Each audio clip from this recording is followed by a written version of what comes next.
Guys, nakaabot na mi sa mong destinasyon dari sa may Quezon, Bukidnon overview.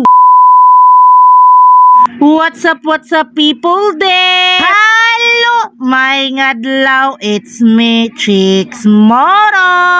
So for today's vlog guys, mi diri sa Quezon overview Bukidnon. Kisa tong nakaanhi dari Erteng Chadaha. Pero na-amaze ko og kinsay nakadiskubre aning lugar kay grabe. Chada guys, na mga souvenir if you want to have memories, like may mga gusto palita, na mga baligya dari sa silong guys, like mga keychain, na mga basta daghan mga food dari guys, na mga ampaw, daghan mga chicharon, daghan kay guys, super makita gid ninyo dari tanan kung sa yung gusto, na mga kalo. Tapos ni sila yung mga baligya dari sa may hagdanan o kung isa tong gustong magpalit og mga dress, mga t-shirt, daghan gid ang souvenir nga pwede niyo mapalit dari guys nga dili ninyo makita sa syudad, like me taga Cagayan de Oro. Look at the view guys, Erteng Chadaha guys, wa gyud makalupig anis Cagayan de Oro nga grabe ka chada, aliwalas, chada sa mata og bugnaw kayang hangin guys. So guys, ayaw mo kalimot like, share, follow my page guys, Chicks Moro.